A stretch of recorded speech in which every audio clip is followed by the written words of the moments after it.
This is a brief video to help you prepare for the problem-solving workshop on significant figures, units, and motion in one dimension. Firstly, significant figures. Remember, this is not the same thing as the number of decimal points.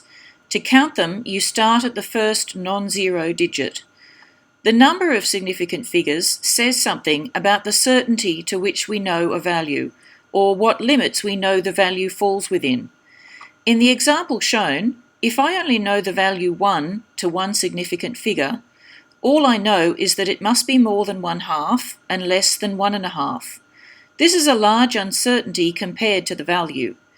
If I use two significant figures, 1.0, that means the uncertainty is 10 times less, and three significant figures, 10 times less again. Next, units. We use SI units. The base units are shown in the diagram. All other SI units are functions of these. We also add prefixes to show powers of 10 times the units.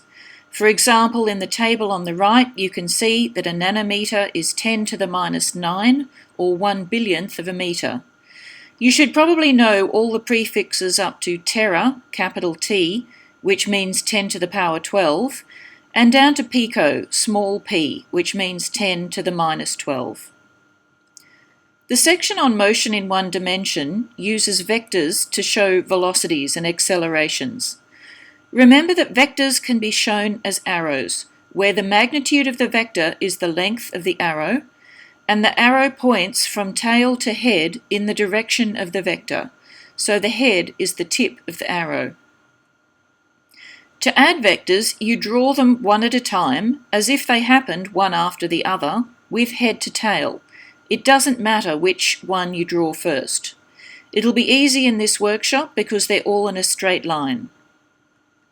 When subtracting vectors, you need to remember that the negative of a vector is an arrow with the same length but pointing in the opposite direction. Subtracting a vector is then the same thing as adding the negative of the vector. In the example on the right, C equals A minus B, which equals A plus minus B added head to tail. The final section is about velocity and acceleration vectors. You need to remember that acceleration is dv dt, which means the change in velocity, delta v, over the time interval, delta t. And we know that delta v is going to be the final velocity minus the initial velocity. All of the arrows will be in the line of the slope for this question, so you will only have to consider whether they're pointing up or down the slope. I hope this has given you some ideas about solving the problems in this workshop.